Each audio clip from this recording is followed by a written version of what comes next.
सोचिए, अगर गंगा नदी ही ना होती तो क्या उत्तर प्रदेश आज भी भारत का सबसे बड़ा कृषि राज्य बन पाता?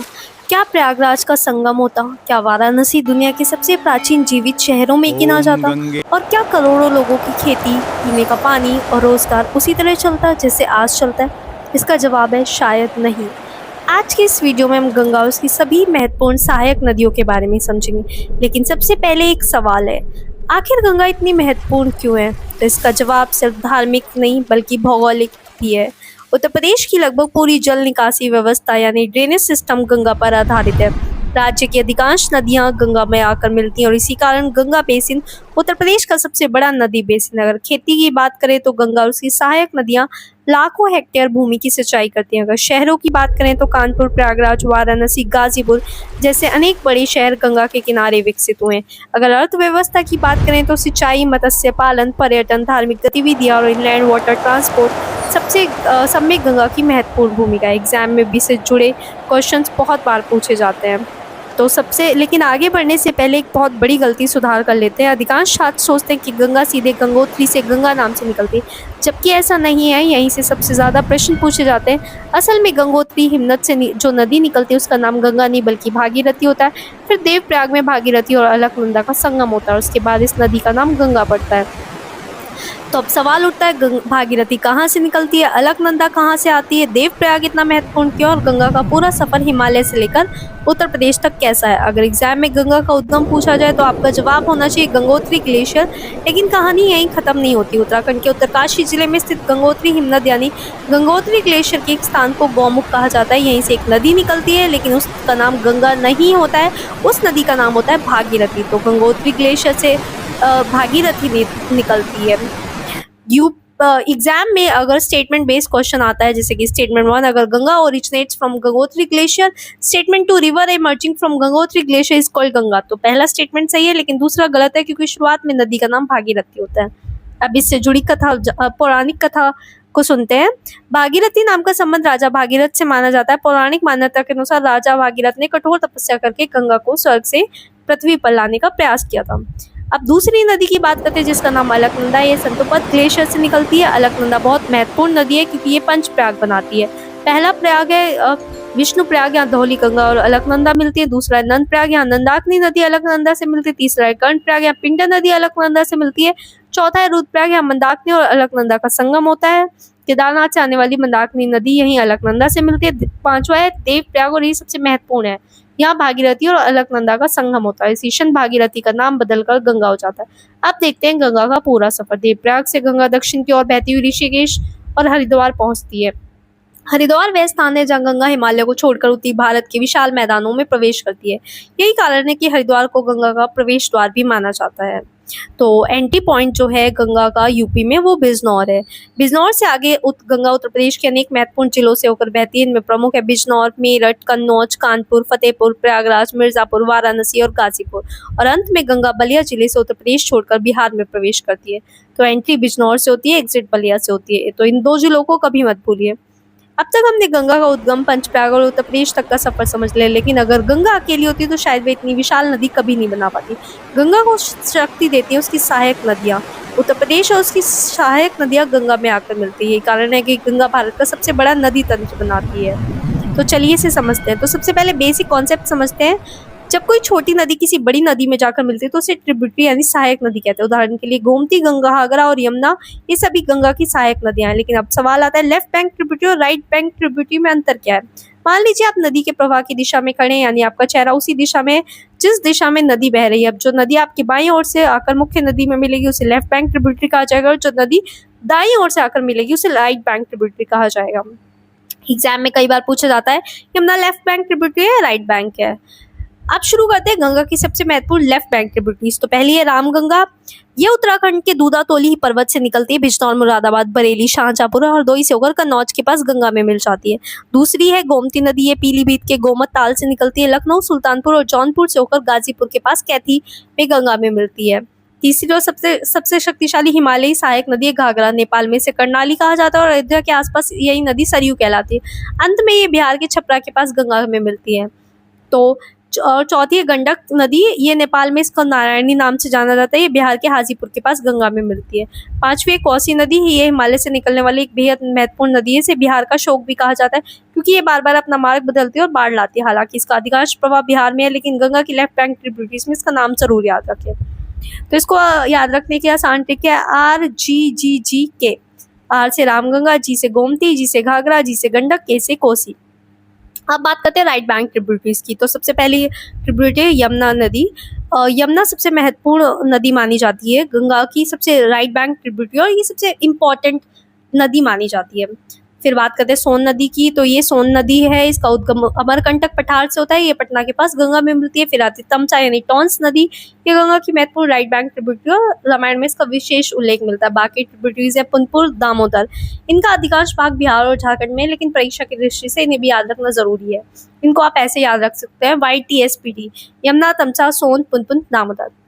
अब इम्पॉर्टेंट कॉन्फ्लुएंसेस को समझ लेते हैं, यानी कि संगम को समझ लेते हैं। तो रामगंगा गंगा से मिलती है कन्नौज में, गोमती गंगा से मिलती है कैथी में, घाघरा गंगा से मिलती है छपरा में, गंडक मिलती है हाजीपुर में, यमुना मिलती है प्रयागराज में, सोन मिलती है पटना के पास।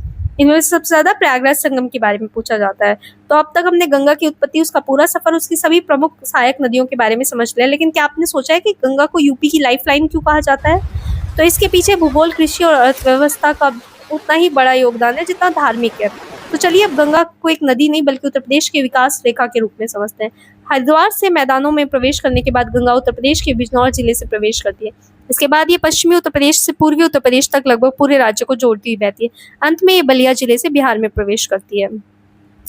अब इसके किनारे बसे हुए शहरों की बात कर लेते हैं। सबसे पहले कन्नौज। कन्नौज अपनी प्राचीन संस्कृति और इत्र उद्योग के लिए प्रसिद्ध है, यही रामगंगा नदी गंगा में मिलती है। फिर आते कानपुर, उत्तर प्रदेश का प्रमुख औद्योगिक शहर है। लेदर इंडस्ट्री और टेक्सटाइल इंडस्ट्री के कारण यह शहर आर्थिक रूप से बहुत महत्वपूर्ण है, लेकिन यही उद्योग गंगा प्रदूषण का भी कारण है। फिर बात करते हैं प्रयागराज की। यहाँ गंगा और यमुना के संगम के लिए पूरी दुनिया में प्रसिद्ध है, यही अदृश्य सरस्वती के मिलने की भी मान्यता है, इसी कारण इसे त्रिवेणी संगम कहा जाता है। महाकुंभ और कुंभ मेले का आयोजन भी यहीं होता है। फिर बात करते हैं वाराणसी नदी की, वाराणसी शहर की। वाराणसी दुनिया की सबसे बड़ी प्राचीन लगातार बसे हुए शहरों में से एक माना जाता है। गंगा यहाँ केवल एक नदी नहीं बल्कि शहर की को पूरी पहचान देती है। मणिकर्णिका घाट और अस्सी घाट जैसे विश्व प्रसिद्ध घाट इसी शहर में स्थित है। फिर बात करते हैं गाजीपुर की। यहाँ गोमती नदी गंगा से मिलती है, संगम कैथी के पास स्थित है और परीक्षा में इससे जुड़े महत्वपूर्ण सवाल आते हैं। अगर उत्तर प्रदेश को भारत का फूड बाउल कहा जाता है तो इसमें गंगा का बहुत बड़ा योगदान है। गंगा उसकी सहायक नदियां लाखों हेक्टेयर कृषि भूमि की सिंचाई करती है। गेहूं, धान, गन्ना, दलहन, इन सभी प्रमुख फसलों की खेती में गंगा जल का महत्वपूर्ण भूमिका निभाती है। अब इम्पोर्टेंट कैनाल सिस्टम है कुछ। Upper Ganga canal, lower Ganga canal, Sharda Ganga canal. इन्हीं नहरों ने पश्चिम उत्तर प्रदेश को भारत की सबसे बड़ी विकसित कृषि क्षेत्रों में बदल दिया। यूपी की सबसे पुरानी नहर अगर बात करेंगे तो वो है ईस्टर्न यमुना कैनाल, और सबसे बड़ा कैनाल नेटवर्क है शारदा कैनाल का।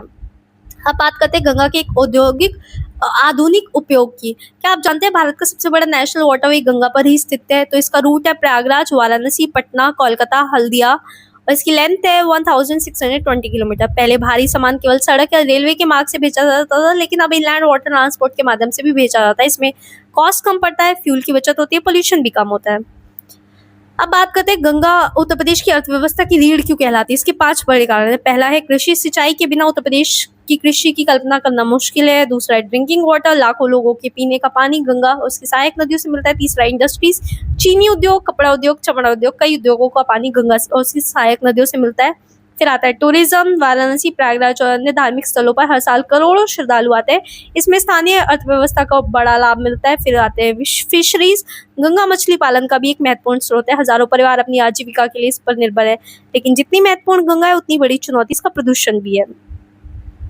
तो हम गंगा को तो समझते हैं, लेकिन इसके साथ जुड़ी इसकी समस्याओं, इसके प्रदूषण के बारे में भी हमें समझना होगा कि गंगा आखिर कैसे प्रदूषित हो रही है। गंगा जैसी विशाल नदी भी प्रदूषण से कैसे बच नहीं पाई, इसके पीछे कई कारण हैं। सबसे पहला कारण है अनट्रीटेड सीवेज।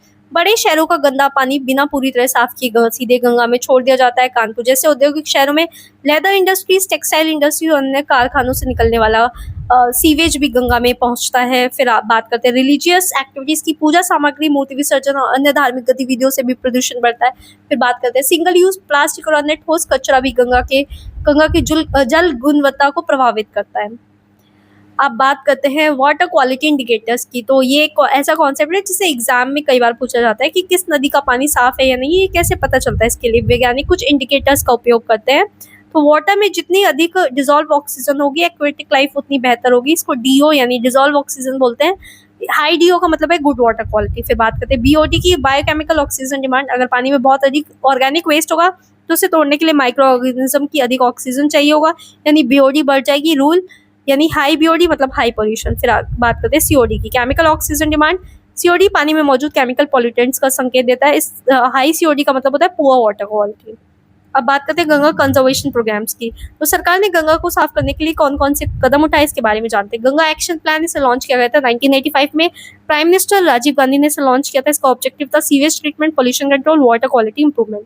तो ये भारत का पहला प्रमुख रिवर क्लीनिंग प्रोग्राम था। फिर बात करते हैं national Ganga river basin authority की, ये एस्टेब्लिश किया था 2009 में। इसका पर्पस था integrated management of the Ganga basin. फिर बात करते हैं national mission for clean Ganga, तो ये एस्टेब्लिश होता है 2011 में। इसका पर्पस था implementation of Ganga conservation project. फिर बात करते हैं नमामि गंगा प्रोग्राम की, ये लॉन्च हुआ था 2014 में। इसका ऑब्जेक्टिव था river cleaning, sewage treatment plants, ghat development, biodiversity conservation, public awareness, river surface cleaning. तो एग्जाम में सबसे ज्यादा नमामि गंगे के बारे में पूछा जाता है। फिर बात करते हैं नेशनल गंगा काउंसिल की, इसका फॉर्मेशन हुआ था 2016 में। इसके chairman prime minister of India हैं। फिर बात करते हैं गंगा रिवर डॉल्फिन की। तो गंगा सिर्फ इंसानों के लिए महत्वपूर्ण नहीं है, कई दुर्लभ जीवों का भी घर है। National aquatic animal Ganga river dolphin अगर किसी नदी में पाई जाती है तो इसका मतलब है उस नदी का पानी काफी साफ है। अब इस पूरे वीडियो को सिर्फ 1 मिनट में जल्दी से रिवाइज कर लेते हैं। तो गंगा का ओरिजिन गंगोत्री ग्लेशियर से होता है। इनिशियल नेम भागीरथी है। देवप्रयाग में गंगा नदी का नाम पड़ता है गंगा। तो एंट्री इसकी बिजनौर से होती है, एग्जिट बलिया से होती है यूपी में। लेफ्ट बैंक ट्रिब्यूटरी से Ramganga, Gomti, Ghaghara, Gandak, Kosi. Right bank tributary Yamuna, Son, Tamsa. और मेजर सिटी से कानपुर, प्रयागराज, वाराणसी। और नेशनल वाटरवे है NW1 और प्रयागराज से हल्दिया तक। कंजर्वेशन इसकी टाइमलाइन है 1985 में गंगा एक्शन प्लान, 2009 में NGRBA, 2011 में NMCG, 2014 में नमामि गंगा, 2016 में नेशनल गंगा काउंसिल। तो आपने गंगा नदी और उसकी सभी महत्वपूर्ण सहायक नदियों का पूरा अध्याय वैज्ञानिक और परीक्षा की दृष्टि से समझ लिया। अगर आपने इस वीडियो को ध्यान से देखा तो गंगा से जुड़े अधिकांश क्वेश्चंस आप एग्जाम में सॉल्व कर पाएंगे। अगले वीडियो में गंगा की सबसे बड़ी सहायक नदी यमुना को विस्तार से पढ़ेंगे। हम उसके उद्गम, प्रवाह, सहायक नदियाँ, दो आप प्रमुख परियोजनाएं और परीक्षा से पूछे जाने वाले महत्वपूर्ण तथ्यों को समझेंगे। अगर वीडियो पसंद आए तो लाइक करें, चैनल को सब्सक्राइब करें और इस प्लेलिस्ट को अपने दोस्तों के शेयर करें। मिलते हैं अगले वीडियो में। जय हिंद।